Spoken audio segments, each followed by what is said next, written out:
task of a common carrier, and common carriers are under LTFRB, so it would no longer fall under the ICT. That is my take. And there should be a distinction, Mr. Chair, between carriage of goods and parcel. Parcel po yan yung mga pagkain.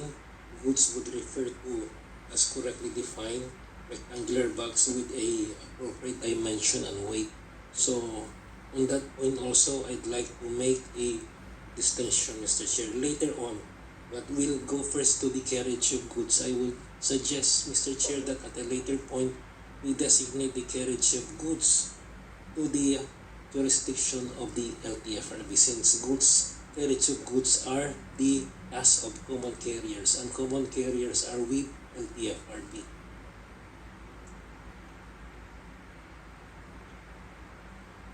The current situation is that yung carriage of goods ay under the ICT yung apps, di ba? The ICT. Mr. Chair, Pumedes po yung so more of parcels and mga letters under the ICT. Under the ICT. Carriage.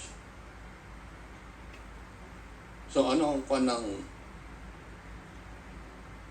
The accreditation of these companies such as LBC, DHL are with LTFRB, since the carriage of goods fall within the definition of a common carrier. And Yes. since these are common carriers, the supervision over them, the accreditation is with LTFRB. It is only the connectivity that is under the supervision of the DICT. That is our take, Mr. Chair. may I request the ICT and LTFRB to come up with your amendments to the definitions Yes, Mr. Chair, we will. Mr. to Chair. have a more definite definition of these phrases. Yes, Mr. Chair, we will confer with them on a separate meeting and then come up with our proposal to your office, Mr. Chair. The schedule for approval of this in this committee is next week. So can you do that? Can you submit your amendments before Wednesday next week? By Monday, if we can have the meeting tomorrow with the DICT, we should be ready by Monday, Mr. Chair. Would that be okay with the TWG group? Thank you. So, any other clarification on the definition of terms? Mr. Chair, we have some more clarifications, Mr. Chair. Yes, you have the floor. On letter B, motorcycle refers to any two-wheeled motor vehicle without appendages. May we know from the EWG of the House if we refer here to the internal combustion engine, which is common among our motorcycles, or do this include the e-bikes, because e-bikes are also considered as two-wheeled motor vehicles, Mr. Chair? Mr. Chair, if the definition of the two-wheeled motor vehicles by the LTFRB would include e-vehicles, then I think this would just be in reference lang po, no? Whatever definition that they would have. Admittedly, when the DWG considered this, what we have in consideration are the traditional internal combustion engine powered motor vehicles, but to afford that flexibility, it was only defined as such that it may make in reference to the definition by the LTO. So should the LTO, the LTFRB decide to open up, because under the system that we have proposed, the registration would still be with the LTFRB. So if they would then consider with this definition yung e-vehicles, that they would be giving out yung registration, it would fall upon their agency, Mr. Chair. But to answer the question, Mr. Chair, in consideration of this, it's about flexibility. Would you agree, LTFRB? Kasi kayo ang magkupan nito eh. Mr. Chair? Yes, yes, Mr. Chair. Mr. Chair, because in addition, in the actual practice po on the ground, the current delivery apps would actually also include sometimes bicycles, sometimes they would have delivery service na naglalakad. So I think the flexibility there is what is being afforded by this definition, Mr. Chair. May You agree? we would have a comment on that because we are here discussing about MC taxi. So, yung sinasabi po ni nila sir na naglalakad sir may not fall under the law anymore. So, ang gusto lang namin malaman sir is if in your definition, isasama po ba natin ang e-bike sir? Or are we just limited to the internal combustion engine? Yes, Mr. Chair. So to answer that po, no, just to clarify, the mentioning of yung bicycle or yung naglalakad was just to give an idea of the scope of these MTPPs and OEPPs. So in consideration of that, in the question only of whether ICE is limited to that, it is not limited, Mr. Chair. The definition stands. Motorcycle refers to any two-wheel motor vehicle without appendages. So should the LTFRB then consider in relation to section 7 on standards, if they would then consider e-vehicles to be part, then it would be interpreted that way, Mr. Chair. Mr. Chair, ang fear po natin is if we limit it to ICE only now, and in technology improves and e-vehicles are then considered a normal mode, then we would be hamstringed again, Mr. Chair. We concur, Mr. Chair. We agree with the observation.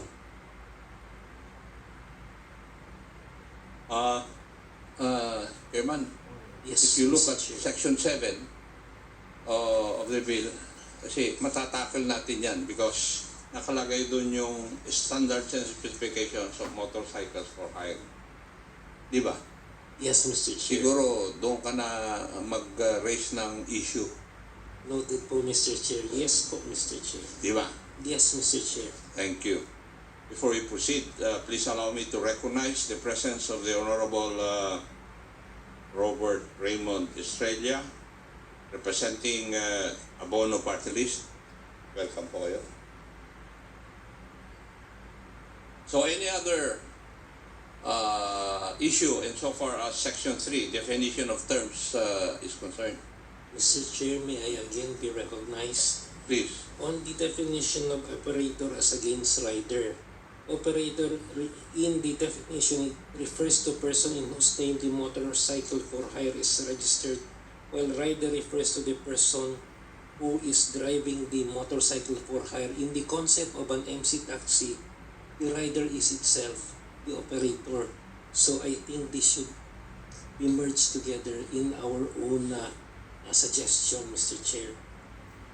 Mr. Chair, the consideration of the history here was that there was actually one measure that proposed that a single operator may have a multiple fleet. But seeing as we are now adopting a one rider, one operator framework, I think that is a welcome suggestion, Mr. Chair.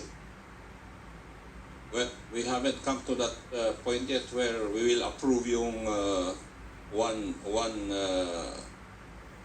rider, one vehicle, or one motorcycle. We have not come to that yet.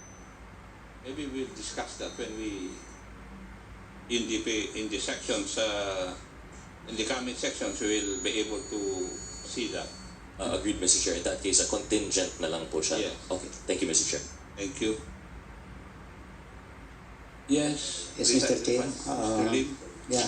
Doon po sa section 16, ito pong letter E, multi-homing refers to an approach where operator may accredit particular motorcycle for hire to more than motorcycle platform. Mr. Chair, matagal na namin sinasabi. Section ano? Section 7, section 16, Mr. Chair. Section 16? Line 16, E. Section 3 po. Section 3, letter E. Yeah po, tama po. Yeah. O, Ano ang issue mo rito? Ito pong multi-homing na naman. Kasi po, noong pa po namin sinasabi sa mga past hearings natin na yung pong ito po ay sa motorcycle taxi passengers po yung nagmamaneho na dapat po hindi po mapayag at hindi pinapayagang palipat-lipat yung isang driver sa 3 o 7 o anong kumpanya. Kasi po ang nangyayari po ngayon, kaya po hanggang ngayon hindi maibigay sa atin yung numbers of motorcycle taxi na tumatakbo because nagmo-multi-homing nga po. Ibig sabihin po, Mr. Chair, pag ako po ay nasa Grab okay, nasa Move It, pwede po ako lumipat sa ANGKAS, pwede ako lumipat sa JOYRIDE. So dito po nagkakaroon kami ng problema dahil pag tinatanong namin ilan ba talaga ang dapat na tumatakbo, 45,000, hindi daw po napupuno dahil sa multi-home. So namatay na po yung ipinaglaban natin na kaya tayo naglagay ng motorcycle taxi para makatulong doon sa mga walang trabaho. Mapuno yung 45 para po mabilang din namin kung hanggang 45,000 lang ang kailangan tumakbo sa Metro Manila. Mr. Chair, may I be recognized? Because we're just on the definition of terms, I think that can be best tackled later on the subsequent provisions. May we suggest that we just stick to the definition of the terminologies initially, Mr. Chair, to proceed with our discussion. Thank you. Mr. Lim, definition pa lang ito. Ang pinag-usapan, may objection ka pa sa pag-define ng multi-homing system? Tapa po. After po siguro, nabanggit ko lang po dahil nakita ko na ayaw ako makaligtaan, baka hindi ako mabalikan. Thank you. Mas matanda naman siguro ako sa iyo kaya mas matatandaan mo kasi sa akin. Yun. Mr. Chair, I'm sorry. Excuse me, Mr. Chair. Yes, please identify yourself. Ronald Gustilo po from Digital Pinoys. From? Digital Pinoys po. Yes, you have the floor. Mag-clarify lang po ako, Mr. Chair, doon po sa Section 3, letter C, kung yung food po ba ay kasama na rin po doon sa goods. Hindi po kasi nababanggit dito sa bill yung pong food delivery. Nandun lang po tayo sa goods and yung passengers. Mr. Chair, I think I can answer that because you just designated me with the DICT to come up with our definition of goods and parcel, which we will submit to you by Monday. I think that can be best addressed at a later time if No. DICT and I can thresh out the matter. You can state the definition that you have. You can answer the query of the good gentleman there. Yes, good morning, sir. The matter that you raise right now will be threshed out in a separate meeting with the DICT for us to be able to thresh out the distinction between goods and parcel. Because if the delivery is for goods, it comes within the ambit of the LTFRB as a common carrier. But if this is a parcel, it will now be under the DICT. Now we just have to distinguish now with the DICT what are considered as goods, what will be considered as parcels. Then we can define now and delineate the functions of each department. Can you submit that before Wednesday also? Of course, Mr. Chair. Thank you. Any question on this, mga membro ng TWG? Because the ICT and LTFRB will come up with definition kung ano yung goods, ano yung food parcels. Thank you. Any other issue? Section 3? Mr. Chair, last issue for Section 3. In the definition of motorcycle for hire, it refers to motorcycle duly registered as such under this act and used to carry passenger or goods on a for hire basis. May we suggest that the word instead of for hire, for a fee or compensation, which is a more detailed term rather than for hire, if the committee will accept.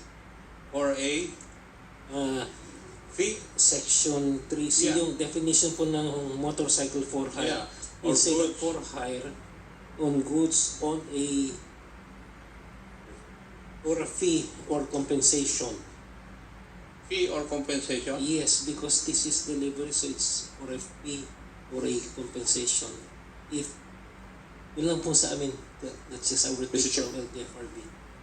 May we ask, Mr. Chair, the representative LTFRB, what would be the implications between these two definitions? Just for the clarity of all the members here, Mr. Chair.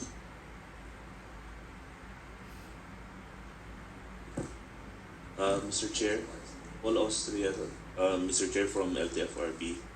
Now, just to distinguish po yung ibig sabihin ng for hire and for a fee or compensation. Now, one of the pag po kasi sinabing for hire, ibig sabihin yun pong motor ay or yung vehicle, hinahire. Now, for sometimes po, ginagamit po kasi yan, based on our experience, the passengers would claim that they did not hire the vehicle. Only, nagbayad lang po sila ng panggas, nag-contribute po sila ng panggas, pang-toll.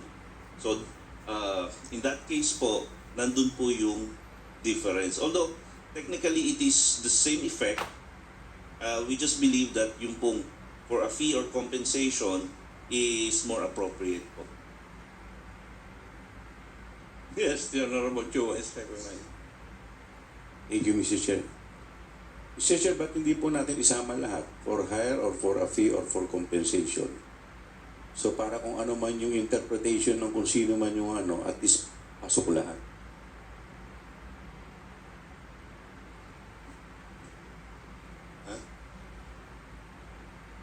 Ilap. Yes. Mr. Chair? Mr. Chairman, I think Representative Chua is correct. It doesn't matter kung ano yung natanggap ng vehicle o yung driver.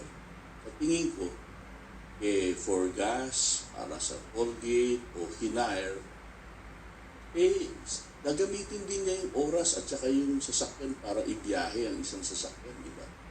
So, let's not split hairs. Let's just call it, basta in-engage mo na yung servisyo ng particular service. Diba? Any service. Tony Guadis, Yes, we agree. you are a lawyer, right? Yes, Mr. Chair. What is the legal difference between for hire and for a fee?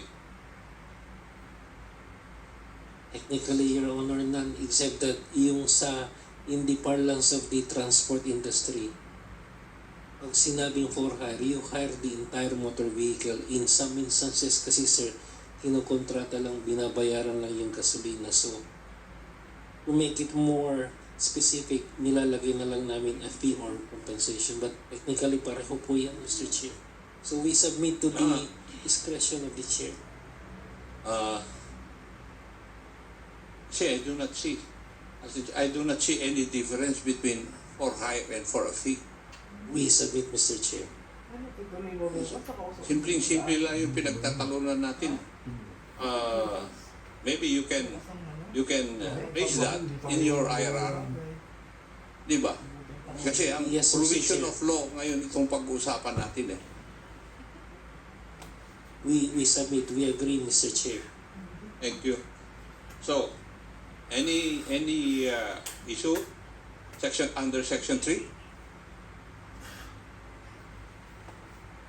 For LTFRB, wala na po, Mr. Chair. Yes, please identify yourself. Good morning, George Halandoni po, of UB Express Alliance, under Codex din po. Yeah, what is your... Mr. Chair, nakalagay po kasi sa motorcycle for hire natin definition is used to carry passengers. Hindi po specifically isa lang yung pasahero. So siguro I wish to imply na baka kasi kung hindi siya specifically malagay na isa lang ang sakay, because of this kind of definition, baka magsakay ito na mas marami na nangyayari ngayon sa mga motorcycle natin. So siguro yun lang naman po yung pino-point out ko, kung sa definition dapat lang ilagay na isa lang po yung pasahero. LTFRB?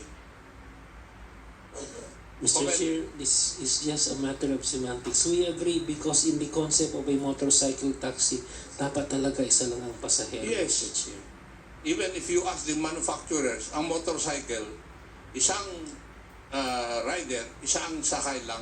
Yes, Mr. Chair. Di ba? Definitely, Mr. Chair. Meron nga batas na kwan eh. Maski yung umaangkas, hindi pwede yung tao na hindi umaabot yung paa niya doon sa footrest. There's a law. Author nga ako noon eh. Di ba? Meron ding nagsasabi doon sa batas na yon, bawal yung cellphone. Pero nakikita mo ngayon mga delivery kwan, nandun yung cellphone sa harap. In violation of that law. Yes, that's the anti-distracting law, Mr. Yes, Chair. Anti-Distracted Driving Act. Author ako nun eh. Diba? Ayun. So any other issue? So,